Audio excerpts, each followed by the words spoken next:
Hi friends, welcome to మన Bommarillu. Upcoming రివ్యూలోకి వెళ్ళిపోదాం. Morning అవుతుంది. గగన్ని కోర్టులో సబ్మిట్ చేస్తారు ఏసీపీ నైని. కోర్ట్ ప్రొసీడింగ్స్లో గగన్ గురించి అంతా ఇంకా వివరిస్తూ ఉంటారు. యువర్ ఆనర్, శరత్ చంద్ర ఒక పెద్ద ఇండస్ట్రియలిస్ట్. ఆయనకి కాంపిటీటర్స్ శత్రువులు సహజమే, కానీ పర్సనల్ శత్రువు మాత్రం ఈ గగన్కి శరత్ చంద్రకి చాలాసార్లు పడదు. చాలాసార్లు ఇతను శరత్ చంద్ర ఇంటిపై దాడికి వెళ్ళాడు. శరత్ చంద్ర కూడా ఈయన ఇంటిపై దాడికి వచ్చారు. కానీ ఇంత పెద్ద ఎత్తులో ఇంత ప్రమాదాన్ని తలపెడతారని అస్సలు అనుకోలేదు. ఇప్పుడు శరత్ చంద్రని గెస్ట్ హౌస్లో తాగుతూ ఉండగా చంపించాలి అనుకుంది గగనేనని ది మెయిన్ విట్నెస్ రాజారాం తను ఓరల్గా చెప్పాడు. కాబట్టి విట్నెస్ రాజారాంని సబ్మిట్ చేయాలనుకుంటున్నాం అని అంటారు. ఇంకా రాజారాం అయితే అలా బోన్లోకి వస్తాడు. నమస్తే సార్ అని అంటారు. చూడు, నీకు 10 లక్షల సుపారీ ఇచ్చి శరత్ చంద్ర గారిని చంపమని చెప్పింది ఈ గగనేనా అని అడుగుతారు జడ్జ్. ఇంకా రాజారాం ఏమీ చెప్పకుండా అలా సైలెంట్గా ఉండిపోతాడు. ఇంకా అపూర్వ ఒక్కసారిగా చూస్తూ ఉంటుందన్నమాట రాజారాం వైపు. రేయ్, ఏమాలోచిస్తున్నావురా, చెప్పు అని సైగ చేస్తూ ఉంటుంది. ఇంకా రాజారాం అయితే, ఆ కిల్లర్ చంపాలనుకున్నవాడు రాజారాం అయితే ఆలోచిస్తూ గగన్ వైపు చూస్తూ ఉంటాడు. గగన్ మాత్రం ఏమీ మాట్లాడకుండా సైలెంట్గా ఉంటారు. సార్, నిజం చెప్పాలంటే నాకు గగన్ గారు ఎలాంటి డబ్బులు ఇవ్వలేదు సార్. ఆయన నాకు సుపారీ ఇవ్వలేదు అని రాజారాం నిజం చెప్తాడు. ఒక్కసారిగా అపూర్వ మైండ్ బ్లాక్ అయిపోతుంది. భూమి అండ్ వీళ్ళందరూ, భూమి, శారద, పూర్ణిమ, కృష్ణప్రసాద్, అందరూ, చెర్రీ, అందరూ చాలా అంటే చాలా హ్యాపీగా ఫీల్ అవుతారు. ఇంకా అలా గగన్ అయితే హ్యాపీగా చూస్తూ ఉంటాడు. అపూర్వ మాత్రం ఏం జరిగింది అని చెప్పి ఇంకా ఇరిటేటింగ్గా ఫీల్ అవుతూ ఉంటుంది. అలా అయితే నీకు సుపారీ ఇచ్చింది గగన్ కాదంటావు, అంతేనా అని అడుగుతారు జడ్జ్. అవును సార్, గగన్ గారు కాదు సార్ అని అంటారు. ఇంకా అపూర్వ ఏమైందా అని తల బాదుకుంటూ ఉంటే ఈ రాజారాం అయితే ఇంకా ఫ్లాష్ బ్యాక్ని గుర్తు చేసుకుంటాడు. ఫ్లాష్ బ్యాక్లో ఏం జరుగుతుందంటే, భూమి వెళ్ళిపోయిన తర్వాత, ఏసీపీ నైనితో భూమి వెళ్ళిపోయిన తర్వాత గగన్కి చాలా కోపంగా ఉంటుంది. ఎలా అయినా అమ్మని భూమిని కాపాడుకోవాలి అంటే ఆ రాజారాం చేత నిజం బయట కక్కించాలి. కానీ ఎలా, నా చేతులు కట్టేశారు, ఎలా అని చెప్పి గట్టిగా అరుస్తూ ఉంటాడు పాపం గగన్ బాధపడుతూ. అప్పుడే ఒక కానిస్టేబుల్ గగన్ దగ్గరికి వస్తారు. గగన్ బాబు అని పిలుస్తారు.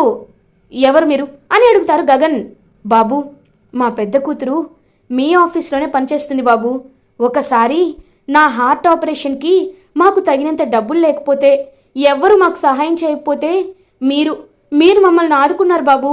మీకు కృతజ్ఞతలు చెప్పుకుందామన్నా సరే ఆ మాట తక్కువే బాబు. మీకు నేను జీవితాంతం రుణపడి ఉంటాను. ఇలా నేను మనిషిగా మీ కళ్ళ ముందు నించున్నానంటే దానికి కారణం మీరు సహాయం చేసిన డబ్బే బాబు.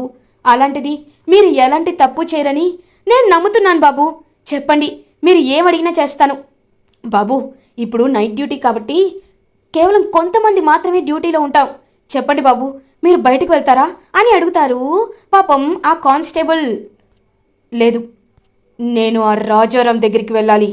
సెల్ ఓపెన్ చేయండి, నాకొక్క ½ అన్ అవర్ టైం ఇవ్వండి చాలు అని అంటాడు గగన్. ఇంకా అలా సెల్ ఓపెన్ చేస్తారు ఆ కానిస్టేబుల్. ఇంకా నిద్రపోతున్న ఆ రాజారాం దగ్గరికి వెళ్ళి ఒక్కటి కాళ్ళతో తంతాడు గగన్. ఒక్కసారిగా ఉలిక్కి పడతాడు ఆ కిల్లర్ రాజారాం. ఇంకా గగన్ వాణ్ణి బాగా కాలర్ పట్టుకొని టపా టపా టపా కొడతాడు. ఇంకా రాజారాం అయితే వణికిపోతూ ఉంటాడు. రేయ్, ఎందుకురా నా పేరు చెప్పావు? మర్యాదగా రేపు కోర్టులో నువ్వు ఎవరు చేశారు, ఎవరు నీ వెనకాల ఉన్నారు, అపూర్వనే ఉంది అనే విషయాన్ని ఒప్పుకోకపోతే, రేయ్, నా సంగతి నీకు తెలీదు. నీ ప్రాణాలు కావాలో లేదో తేల్చుకోరా. నువ్వు చంపాక నేను జైలుకు వెళ్ళడానికి కూడా సిద్ధంగా ఉన్నాను, శిక్ష అనుభవించడానికి కూడా సిద్ధంగా ఉన్నాను. కానీ నువ్వు ప్రాణాలు కోల్పోతావు. ఇప్పుడు నీ ప్రాణాలు ముఖ్యమో కాదో ఆలోచించరా అని చెప్పి ఇంకా గట్టిగా అరుస్తూ ఉంటే రాజారాం గగన్ కాళ్ళు పట్టుకుంటాడు. సార్, మీ విషయంలో నేను పాపం చేశాను సార్, నిజం చెప్తున్నాను సార్. కానీ ఆ అపూర్వ గారు నన్ను బెదిరించారు సార్, నా ఫ్యామిలీని చంపేస్తానంటున్నారు సార్, మరి నన్ను ఏం చేయమంటారు సార్ అని చెప్పి ఏడుస్తూ ఉంటాడు ఆ కిల్లర్ రాజారాం. కూల్ అవుతాడు గగన్. అయితే నేను చెప్పినట్టు చెప్పు అని ఇంకా అలా గగన్ ఇది చెయ్యలేదు అనే నిజాన్ని చెప్పిస్తారనమాట గగన్. ఇదంతా గుర్తు చేసుకుంటాడు రాజారాం. మరి నీతో ఎవరిలా చేయించింది అని ప్రెజెంట్లో జడ్జ్ అడుగుతూ ఉంటే, అంటే అది అని ఇంకా అపూర్వ వైపు చూస్తూ ఉంటాడనమాట ఆ కిల్లర్ రాజారాం. వెంటనే అపూర్వ డబ్బులు ఇస్తానని చెప్పి సైగ చేస్తూ ఉంటుంది. సార్, ఎవరు చెప్పలేదు సార్, నేనే చేశాను. నేను ఒకప్పుడు ఆయన దగ్గర వర్క్ చేసేవాడిని. ఆయన నన్ను ఒకరోజు కొట్టి తరిమేశారు సార్. అందుకే ఆ కోపంతోనే నేను ఆయనపై మర్డర్ అటెంప్ట్ చేశాను. కానీ ఆయన చనిపోయే కోమాలోకి వెళ్ళిపోతాడని నాకు తెలియదు సార్. కానీ ఇప్పుడు ఆయనకి గగన్కి బద్ద శత్రుత్వం ఉందని తెలిసే నేను ఇదంతా చేశాను అని చెప్పి నిజమైతే ఒప్పుకుంటాడనమాట రాజారామే కావాలని గగన్పై తప్పుడు సాక్ష్యం చెప్పి తను చెప్పాడని కోర్టు బలంగా నమ్ముతుంది. కాబట్టి గగన్ని నిర్దోషిగా విడుదల చేస్తున్నాం. రాజారాంకి 10 ఏళ్ల కఠిన కారాగార శిక్షని విధించడం జరుగుతుంది. దిస్ కోర్ట్ ఈస్ అజాయిండ్ అని చెప్పి అక్కడి నుండి వెళ్ళిపోతారు జడ్జ్. నయని అయితే గగన్ దగ్గరికి వస్తుంది. భూమి, నువ్వు చెప్పినట్టే న్యాయమే గెలిచింది. గగన్ నిర్దోషి కాబట్టే బయటికి వచ్చారు. చూడు గగన్, ఇప్పటి వరకు ఈ నయని ఎవరికి సారీ చెప్పలేదు. కానీ ఫస్ట్ టైం తల వంచి నీకు సారీ చెప్తుంది. ఐఎమ్ సారీ గగన్ అని అంటుంది నయని. వెంటనే గగన్ అయితే, మీరు సారీ చెప్పాల్సిన అవసరం లేదు, కానీ నిజాలు తెలుసుకుంటే చాలు అని గగన్ అలా హ్యాపీగా అక్కడి నుండి వెళ్ళిపోతారు. ఏవండి, మీ గురించి శారదా ఆంటీ చూడండి ఎంతలా పాపం బాధపడుతున్నారో. మీరు ఇంటికి వెళ్ళి ఫ్రెష్ అవ్వండి, నేను మిమ్మల్ని తర్వాత వచ్చి కలుస్తాను అని అంటుంది భూమి.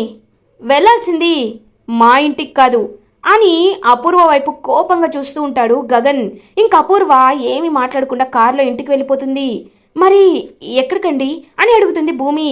చెప్తాను రా భూమి అని గగన్ చేయి పట్టుకొని డైరెక్ట్గా శరత్ చంద్ర ఇంటికే బయలుదేరుతాడనమాట కారులో గగన్. శరత్ చంద్ర ఇంటికే వచ్చిన గగన్ని చూసి ఒక్కసారిగా షాక్ అయిపోతుందనమాట. అలా అపూర్వ, రేయ్ నా ఇంటికి వచ్చావేంట్రా అని అడుగుతుంది. హే అపూర్వ, మాట మాట్లాడితే నేను నా హద్దులు దాటాల్సి వస్తుంది. అసలు నువ్వు మనిషివేనా నువ్వు? నీకోసం, నీ స్వార్థం కోసం, నీ ఆస్తి కోసం ఎవ్వరి జీవితంతో అయినా ఆడుకుంటావా? చూడపూర్వ, నీ గురించి ఎవ్వరితో కాదు, అదిగో అక్కడ కోమలో ఉన్నారే అని అలా శరత్చంద్ర దగ్గరికి బయలుదేరుతాడనమాట గగన్. ఒక్కసారిగా రేయ్ మా బావ దగ్గరికి నువ్వు వెళ్తున్నావేంట్రా అని అడుగుతుంది. ఏయ్, చెప్పాను కదా సైలెంట్గా ఉండమని, లేకపోతే చెయ్యి చేసుకోవాల్సి వస్తుంది. శరత్చంద్ర, ఇప్పుడు నేను చెప్పింది నీకు వినిపిస్తుందో లేదో నాకు తెలీదు, కానీ ఒక్కటి మాత్రం నిజం శరత్చంద్ర, నీ భార్య ఇక్కడ అమాయకులైన ప్రాణాలను తీయాలనుకుంటుంది. నువ్వు ఎంతగానో గుడ్డిగా నమ్ముతున్న ఈ అపూర్వ నీ కన్న కూతురైన భూమినే చంపాలనుకుంటుంది. అయినా నువ్వు చలనం లేకుండా ఇలానే ఉంటావా? నువ్వు ఇంకా కళ్ళు తెరవ్వా? నువ్వు ఇలాగే ఉంటే ఎప్పటికైనా భూమికి ప్రమాదమే. నీ కూతుర్ని కాపాడుకునే బాధ్యత నీకు లేదా శరత్చంద్ర, లేదా అని గగన్ గట్టిగా అరిచేసరికి ఒక్కసారిగా కళ్ళు అలా మెల్లగా తెరుస్తూ ఉంటారు శరత్చంద్ర. షాక్ అయిపోతుంది అపూర్వ. భూమి అయితే హ్యాపీగా చూస్తూ ఉంటుంది. అలా శరత్చంద్ర చెయ్యి కలుపుతూ కళ్ళు తెరిచి గగన్ వైపు చూస్తూ ఉంటారు. శరత్చంద్ర కోమాలో నుంచి బయటికి రావడం అపూర్వ షాక్ అయిపోతుంది. భూమి మాత్రం చాలా హ్యాపీగా ఫీల్ అవుతుంది. శరత్చంద్ర అలా కోపంగా గగన్ వైపు చూస్తూ ఉంటారు. అప్పుడే మీరా గగన్ దగ్గరికి వచ్చి, ఒరే గగన్, నువ్వు ఇక్కడే ఉంటే అన్నయ్యకి ఇంకా కోపం వస్తుంది. నువ్వు వెళ్ళిపో. నువ్వు తప్పు చేసావో చేయలేదో పక్కన పెట్టు, కానీ అన్నయ్యకి నీకు శత్రుత్వం ఉంది. నువ్వు వెళ్ళిపో గగన్ అని అంటుంది మీరా. చెర్రి కూడా గగన్ దగ్గరికి వచ్చి, అవునన్నయ్య, ఇప్పుడు మళ్ళీ మావయ్యని చూస్తే అదొక గొడవ అవుతుంది, నువ్వు వెళ్ళన్నయ్యా అని చెప్పి పాపం వెళ్ళిపోమని చెప్తారు చెర్రి. అలా గగన్ అయితే అక్కడి నుండి వెళ్ళిపోతాడు. గగన్ని ప్రేమగా పాపం చూస్తూ ఉంటుంది భూమికి బాయ్ చెప్పి తన ఇంటికి రీచ్ అవుతాడు గగన్. ఇది ఇలా ఉండగా శరత్చంద్ర కళ్ళు తెరిచి భూమి అని కలవరిస్తూ ఉంటే భూమి శరత్చంద్ర దగ్గరికి వెళ్తుంది. అమ్మ భూమి, నిన్ను మళ్ళీ చూస్తాననుకోలేదు, నీతో మళ్ళీ మాట్లాడతాననుకోలేదు, నా ప్రాణం పోతుంది అనుకున్నాను అని పాపం కన్నీళ్ళు పెట్టుకొని చెప్తూ ఉంటారు శరత్చంద్ర. నాన్న, అలా మాట్లాడుతున్నారేంటి? మిమ్మల్ని కాపాడుకోవడానికి మేమందరం ఉన్నాం నాన్న అని అంటుంది భూమి. అవును బావా, నువ్వు నా ప్రాణం, నిన్నెలా వెళ్ళనిస్తాను బావా అని అపూర్వ అంటుంది. ఇంకా డాక్టర్ అయితే ఆయనకి కాస్త రెస్ట్ అవసరం, ఇవాళ నైట్కి ఆయన మొత్తం సెట్ అయిపోతుంది, మీరు కొంచెం జాగ్రత్తగా చూసుకోండి అని చెప్పి ఇంకక్కడి నుండి వెళ్ళిపోతారు డాక్టర్. అపూర్వ భూమి అయితే ఒకరినొకరు కోపంగా చూసుకుంటూ ఉంటారు. అపూర్వ మనసులో బావ స్పృహలోకి వచ్చాడు కాబట్టి బతికిపోయావే, ఛ ఇప్పుడు నేను ఏం ప్లాన్ చేసినా బావకి తెలిసిపోతుంది అని ఇరిటేటింగ్గా ఫీల్ అవుతుంది అపూర్వ. ఇది ఇలా ఉండగా నైట్ అవుతుంది. శరత్ చంద్ర ఒంటరిగా తన రూమ్లో కూర్చొని ఆ స్వింగింగ్ చైర్లో ఆలోచిస్తూ ఉంటారు. భూమి శరత్ చంద్ర దగ్గరికి వెళ్తుంది. నాన్న ఈ మెడిసిన్స్ వేసుకోండి అని చెప్తుంది. భూమి, నాకు మీరా జరిగిందంతా చెప్పిందమ్మా. నువ్వు నా కన్న కూతురు అని కోర్టులో నిరూపణ అయ్యింది. నిజంగా నేను చూసినప్పుడల్లా నాకు శోభాచంద్ర గుర్తుకు వస్తూ ఉండేది. అలాంటిది ఇప్పుడు శోభాచంద్ర ప్రాణానివైన నువ్వు నిలువెత్తు రూపంగా నా ముందు తిరుగుతూ ఉన్నావంటే, నన్ను ఆలిస్తూ లాలిస్తూ నన్ను ఎప్పుడూ ప్రశాంతంగా ఉండేలా చూసుకుంటూ నా బంగారు తల్లి నా చేత మందుని కూడా ఆ వ్యసనాన్ని కూడా మాన్పించాలని చూసింది. కానీ నేనే నీపై కోపంతో మళ్ళీ ఆ వ్యసనానికి అలవాటు పడి నా ప్రాణాలపైకే తెచ్చుకున్నాను. ఇదంతా నా వల్లే అని అంటారు శరత్ చంద్ర. నాన్న, జరిగిపోయిన వాటి గురించి బాధపడకండి నాన్న అని పాపం ఓదారుస్తుంది భూమి. అమ్మ భూమి, నిన్ను ఒక విషయం అడుగుతాను చెప్పు. నీకు కాబోయే భర్త, నాకు కాబోయే అల్లుడు, శరత్ చంద్ర శోభాచంద్రకి కాబోయే అల్లుడు కేవలం నీకు మాత్రమే నచ్చితే సరిపోతుందా? లేకపోతే కుటుంబం అందరికీ నచ్చాల్సిన, నాకు నచ్చాల్సిన అవసరం కూడా ఉందా లేదా? చెప్పమ్మ భూమి, సూటిగా అడుగుతున్నాను చెప్పు అని అంటారు శరత్ చంద్ర. పాపం భూమి ఒక్కసారిగా స్టన్ అయి చూస్తూ ఉంటుంది. నాన్న, అది మీకు కూడా నచ్చాలి నాన్న అని అంటుంది పాపం భూమి. కదమ్మా, అలాంటప్పుడు నువ్వు ఆ గగన్ని ప్రేమించడం నాకు ఏమాత్రం ఇష్టం లేదు. నీకొక విషయం తెలుసా? వాడికి పెద్దలంటే గౌరవం లేదు. నాపై వాడు చేయి చేసుకున్నాడు. గెస్ట్ హౌస్లో నేను వాడి కాలర్ పట్టుకునేసరికి వాడు నా చెంపపై కొట్టాడు. అలాంటి వాడిని రేపు అల్లుడిగా గౌరవించాలని, అల్లుడిగా ఈ ఇంటికి తీసుకురావాలని నేను ఎందుకు అనుకుంటానమ్మా? ప్రేమ అనేది కేవలం ఇద్దరికి మాత్రమే సంబంధించింది కాదు కదా, ఒక కుటుంబానికి, ఒక సమాజానికి సంబంధించిన విషయం. నీకు నచ్చినప్పుడు నీ తండ్రిగా నాకు నచ్చాల్సిన అర్హత ఉంటుంది కదమ్మా భూమి. నా మాట విను, నీకు మంచి సంబంధాన్ని పెళ్లి చేస్తాను. నువ్వు గగన్ని మర్చిపోతల్లి అని అంటారు శరత్ చంద్ర. ఒక్కసారిగా శరత్ చంద్ర వైపు చూస్తూ ఉండిపోతుంది భూమి. నాన్న, ఆ రోజు ఏం జరిగిందో నాకు తెలియదు నాన్న, కానీ గగన్ గారు చాలా మంచివారు. ఆయన ఎన్నో మంచి పనులు చేశారు. ఆయన ఎంతో మందికి ఆశ్రయాన్ని కల్పించారు. అలాంటి వారు ఆవేశంలో చేసిన పనిని, ఆయన క్యారెక్టర్ని జడ్జ్ చేయడం కరెక్ట్ కాదు నాన్న. నా మాట వినండి అని అంటుంది భూమి. చూడమ్మా భూమి, నువ్వు ఎంత కన్విన్స్ చేసినా వాడి విషయంలో మాత్రం నా నిర్ణయం మారదమ్మా అని అంటారు శరత్ చంద్ర. ఇదంతా చూస్తూ ఉంటుందన్నమాట డోర్ చాటున దొంగతనంగా అపూర్వ. ఎస్, కరెక్ట్గా దొరికింది భూమి. లేకపోతే బావని కన్విన్స్ చేసేసి ఆ గగన్ గారిని పెళ్లి చేసుకొని సంతోషంగా ఉండాలనుకున్నట్టుంది. అలా ఈ అపూర్వ ఎప్పటికీ జరగనివ్వదు కదా అని ఇంకా చూస్తూ ఉంటుంది అపూర్వ. అప్పుడే మీరా, ఏంటి వదినా ఇక్కడున్నావేంటి అని అడుగుతుంది. నీ గురించి ఆలోచిస్తున్నాను. చూసావా, నేను గగన్ గారినే పెళ్లి చేసుకుంటాను నాన్న అని భూమి బావని కన్విన్స్ చేయాలని చూస్తుంది. కాబట్టి ఇదే నీకు మంచి అవకాశం. నువ్వు వెళ్ళి ఎలా అయినా మా బావని కన్విన్స్ చేసి భూమికి చెర్రీకి పెళ్లి జరిగేలా చెయ్యి. ఒక్కసారి పెళ్లి జరిగితే ఈ ఆస్తికి చెర్రీ వారసుడవుతాడు. ఎలా అయితే కేపీ ఈ ఇంట్లోనే ఉంటున్నాడో చెర్రీ కూడా అల్లుడిగా ఇదే ఇంట్లో ఉంటాడు. అప్పుడు ఎవ్వరూ ఎక్కడికి వెళ్లకుండా, విడిపోకుండా ప్రశాంతంగా ఉంటాం. అర్థమవుతుందా అని అంటుంది అపూర్వ. అవును వదినా, నువ్వు చెప్పింది నిజమే. టైం తీసుకొని ఖచ్చితంగా అన్నయ్యతో మాట్లాడతాను అని చెప్పి అక్కడి నుండి వెళ్ళిపోతుంది మీరా. ఇంకా అపూర్వ అయితే అలా క్రూయల్గా చూస్తూ ఉంటుంది. ఇది ఇలా ఉండగా భూమి డల్గా అటు ఇటు తిరుగుతూ ఉంటే చెర్రీ భూమి దగ్గరికి వస్తాడు. ఏంటి భూమి, ఏమైంది? నువ్వు ప్రశాంతంగా ఉంటావనుకుంటే డల్గా ఉన్నావేంటి? అన్నయ్య నిన్ను పెళ్లి చేసుకుంటానన్నాడు, మావయ్య స్పృహలోకి వచ్చాడు, ఇంకేంటి అని అడుగుతాడు చెర్రీ. చెర్రీ, నాకు మీ అన్నయ్యకి మధ్యలో నాన్నున్నాడు చెర్రీ, అందుకే భయంగా ఉంది. నాన్న మొండితనం చూస్తుంటే అసలు ఆయన్ని ఒప్పుకుంటారా లేదా అనిపిస్తుంది అని అంటారు. భూమి, దేనికైనా ఓపిక కావాలి, ఓపికతో ఉంటే ఏ పనులైనా అవుతాయి అని అంటారు చెర్రీ. చెర్రీ, అయితే నువ్వు నాకు ఒక మాట ఇస్తావా? నన్ను ఆయన్ని కలిపేలా, నువ్వు మా నాన్నకి చెప్పేలా, మా ఇద్దరి పెళ్ళి జరిగేలా మాకు సహాయం చేస్తావా చెర్రీ అని అడుగుతుంది భూమి.